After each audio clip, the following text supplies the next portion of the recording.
Good evening, everybody. Welcome to my channel Vijay Lakshmi. Today's lesson is ఆహార పదార్థాలు నిలువ. అయితే ఆహార పదార్థాలు అనేటువంటి కూరగాయలు, పండ్లు మొదలైనటువంటివి సక్రమమైనటువంటి పద్ధతిలో నిల్వ ఉంచినట్లయితే కొన్ని రోజుల వరకు తాజాగా ఉంటాయి.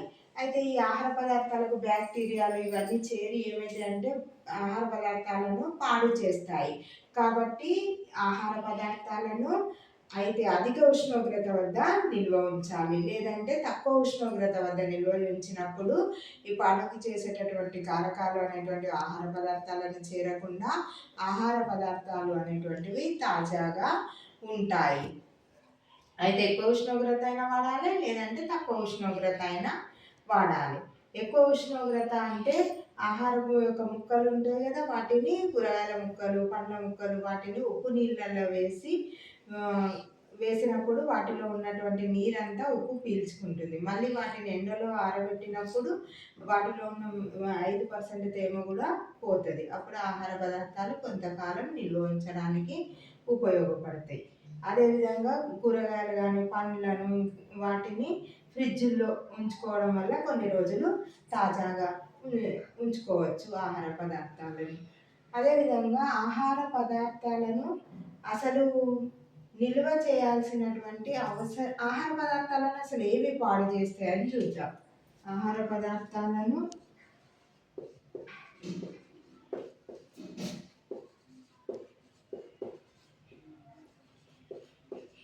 పాడు చేసేవి ఏంటివంటే, ఒకటి బ్యాక్టీరియా,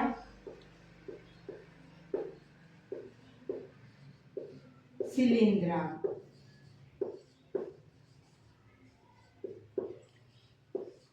వీటిని సూక్ష్మజీవులు.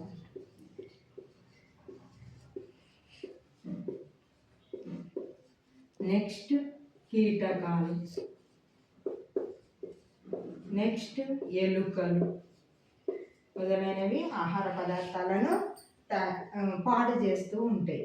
అయితే ఈ బ్యాక్టీరియాలు అనేటువంటివి తేమ ఎక్కువగా 20 డిగ్రీల నుండి 40 డిగ్రీల ఉష్ణోగ్రత వద్ద బాగా అభివృద్ధి చెందుతాయి. ఇవి ఆహార పదార్థాలను చేరి ఆహారాన్ని పాడు చేస్తాయి. అదేవిధంగా శిలీంధ్రాలు అనేటువంటివి 20 డిగ్రీల నుండి 30 డిగ్రీల ఉష్ణోగ్రత వద్ద బాగా అభివృద్ధి అనేటువంటి చెందుతాయి. ఇవి ఆహార పదార్థాలను నాశనం చేస్తాయి. అయితే వేరుశెనగ గింజలను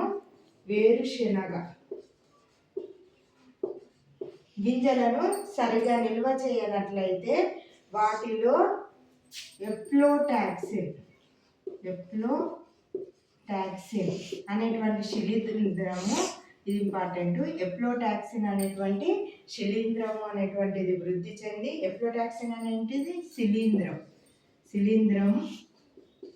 వృద్ధి చెంది వాటిని విషపూరితం అనేటువంటిది చేస్తాయి. వేరుశనగ గింజలను సరైనటువంటి పద్ధతిలో సరిగా నిల్వ చేయనట్లయితే ఎఫ్లోటాక్సిన్ అనేటువంటి శిలీంధ్రము ఆ గింజలను విషపూరితం అనేటువంటిది చేస్తుంది. నెక్స్ట్, ఆహార పదార్థాలను మరి ఎందుకు నిల్వ చేయాలి అనేది కూడా ముఖ్యం. ఆహార పదార్థాల నిల్వ అవసరం. ఆహార పదార్థాల నిల్వ అవసరం. ఆహార పదార్థాలను మరి ఎందుకు నిల్వ చేయాలంటే, ఇప్పుడు సుదూర ప్రాంతాల్లో ధాన్యాలు ఉన్నాయి. ఆ ధాన్యాలు అనేటువంటి సంవత్సరంలో 2 సార్లు మాత్రమే ఆ పంట అనేటువంటిది పండుతుంది. అప్పుడు సేకరించినటువంటి ధాన్యాలను మనం సంవత్సరం మొత్తం వాడుకోవాలి. కాబట్టి వాటిని నిల్వ చేయాల్సిన అవసరం ఎంతైనా ఉన్నది. ఇంకొకటి ఏంటంటే, పండ్లు కానీ కూరగాయలు కానీ మనం సుదూర ప్రాంతాలకు సరఫరా చేయాల్సినటువంటి అవసరం అనేటువంటిది ఉంటుంది. ఉదాహరణకు యాపిల్ కానీ ద్రాక్ష కానీ అవి కొన్ని చోట్లనే పండుతాయి. వేరే వాళ్ళకు వాటిని సరఫరా చేయాలంటే వాటిని తప్పకుండా సరైనటువంటి పద్ధతులలో నిల్వ చేయవలసి ఉంటుంది. ఇప్పుడు సముద్రాలలో కానీ పెద్ద పెద్ద నదుల్లో కానీ లభించేటటువంటి కొన్ని రకాలైనటువంటి చేపలను కూడా అన్ని ప్రాంతాలకు సరఫరా చేయాలంటే వాటిని కూడా సరైనటువంటి పద్ధతిలో నిల్వ చేయాలి. మరి ఆహార పదార్థాలను నిల్వ చేసే పద్ధతులు. ఆహార పదార్థాలను నిల్వ చేసే పద్ధతి. వేడి చేయడం. ఆహార పదార్థాలను అధిక ఉష్ణోగ్రత వద్ద వేడి చేయడం లేకపోతే ఎండలో ఆరబెట్టడం ద్వారా వాటిలో సూక్ష్మజీవులు కానీ బ్యాక్టీరియాలు కానీ చేరకుండా, కీటకాలు కానీ ఏవి చేరకుండా చూడవచ్చు. నెక్స్ట్ ఆరబెట్టడం. ఆహార పదార్థాలను ముక్కలుగా కోసి ఉప్పు నీళ్ళ నుంచి వాటిని ఎండలో ఆరబెట్టడం ద్వారా కూడా వాటిలో సూక్ష్మజీవులు అనేటువంటివి డెవలప్ కాకుండా చూడవచ్చు. నెక్స్ట్ శీతలీకరణ. ఈ ఆహార పదార్థాలను తక్కువ ఉష్ణోగ్రత వద్ద ఘనీభవింపజేసి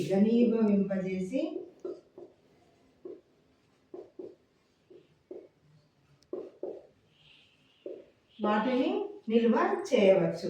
15 డిగ్రీల ఉష్ణోగ్రత వద్ద ఈ ప్రాసెస్ అనేటువంటిది చేయడం అనేటువంటిది జరుగుతుంది. నెక్స్ట్ యాంత్రిక పరికరాల ద్వారా. యాంత్రిక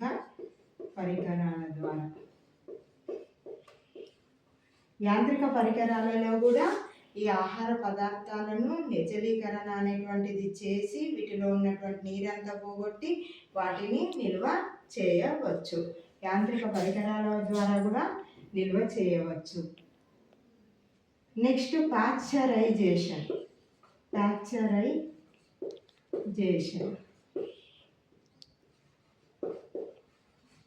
ఇది ముఖ్యంగా పాలను నిల్వ చేయడానికి వాడతారు. దీన్ని మొట్టమొదటిగా కనుక్కున్నది లూయి పాశ్చర్ అనేటువంటి శాస్త్రవేత్త.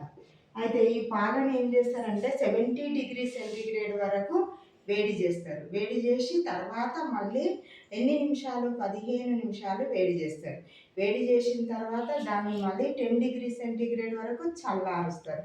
చల్లార్చి ఒక 10 డిగ్రీ సెంటీగ్రేడ్ వద్ద కొద్దిసేపు నిల్వ ఉంచిన తర్వాత వాటిని ప్యాకెట్లలో కానీ డబ్బాలలో కానీ నిల్వ చేస్తారు. ఇది పాలను నిల్వ చేయడానికి ఉపయోగిస్తారు. Pasteurization process. దీన్ని కనుక్కున్నది లూయి పాశ్చర్. డబ్బాలలో నిల్వ చేయడం. కొన్ని ఆహార పదార్థాలను ప్రెషర్ కుక్కర్లో ఉడికిస్తారు. ఉడికించిన తర్వాత వాటిని ఉప్పు కలిపినటువంటి డబ్బాలలో నిల్వ ఉంచుతారు. ఈ విధంగా చేయడం వల్ల వాటిలో ఉన్నటువంటి తేమ అనేటువంటిది పోతుంది. ఆ డబ్బాలలో కూడా గాలి లేకుండా చేసి ఈ ఆహార పదార్థాలను నిల్వ ఉంచుతారు. దీనివల్ల ఎక్కువ రోజులు నిల్వ ఉండడానికి అవకాశం అనేటువంటిది ఉండేది. డబ్బాలలో నిల్వ ఉంచుతారు కొన్నింటిని. చూడండి, వేడి చేస్తారు. ఆహార పదార్థాలను వేడి చేసి ఎక్కువ ఉష్ణోగ్రత వద్ద వేడి చేయడం వల్ల కొన్ని రోజులు నిల్వ ఉంచుతాయి. ఆరబెట్టడం. ముక్కలుగా కోసి ఉప్పులేసి మళ్ళీ వాటిని ఎండలో ఆరబెట్టడం ద్వారా కూడా ఆహార పదార్థాలు అనేటువంటివి నిల్వ ఉంటాయి.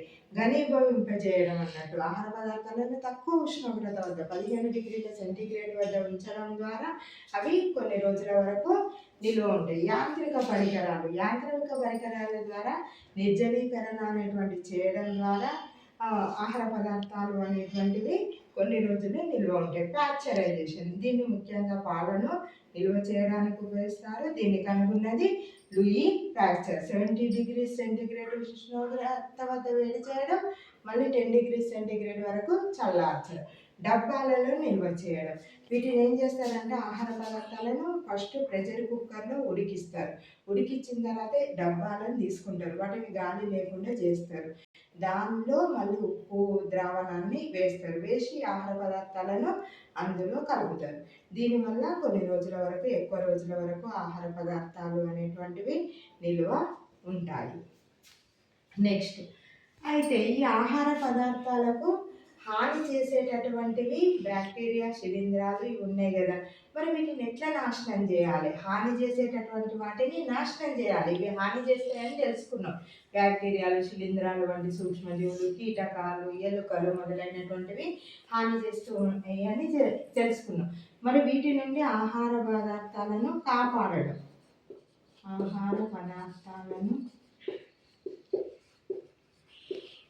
నాశకాల నుండి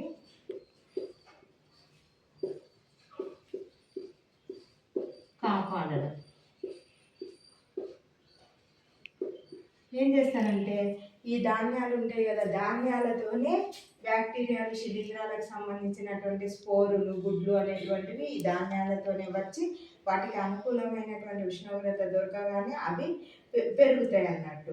అలాంటి వాటిని నాశనం చేయడానికి 2 పద్ధతులను ఉపయోగిస్తారు. ఒకటి మందులను వాడడం, 2 పొగ పెట్టడం.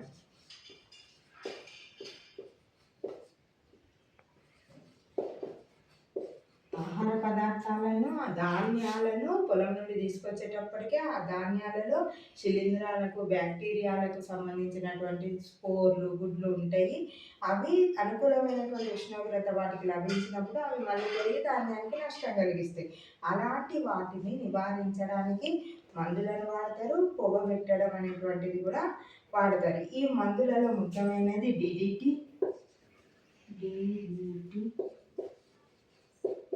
Malathion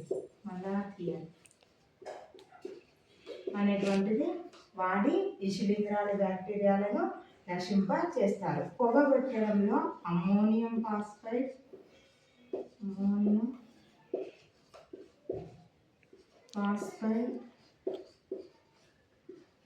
ethylene dibromide. ఆహారము, ఈ ధాన్యాలు నిల్వ చేసేటటువంటి గదులలో ఈ అమ్మోనియం ఫాస్ఫైడ్, ఇథిలిన్ డైబ్రోమైడ్ అనేటువంటి వేసి పొగబెడతారు. పొగబెట్టి ఒక 8 రోజుల వరకు తలుపులేసి ఉంచుతారు. తర్వాత తీసిన తర్వాత అన్నీ ఈ బ్యాక్టీరియాలు కానీ, కీటకాలు కానీ అన్నీ నశిస్తాయి. అప్పుడు ఫ్రెష్గా ఉంటుంది. నెక్స్ట్ ఎలుకల వల్ల కూడా ధాన్యము అనేటువంటిది చాలా నష్టం. 20 నుండి 30% ధాన్యము అనేటువంటిది ఎలుక వ్యర్థాల వల్ల నష్టం అనేటువంటిది జరుగుతుంది. 0.2% అనేటువంటిది ఎలుకల వల్ల నష్టం, ధాన్యానికి నష్టం అనేది. తినేది 0.2%, కానీ వీటి విసర్జకాల వల్ల 20 నుండి 30% ధాన్యం అనేటువంటిది నశిస్తుంది. ఈ ఎలుకలను నివారించడానికి జింక్ ఫాస్ఫైడ్,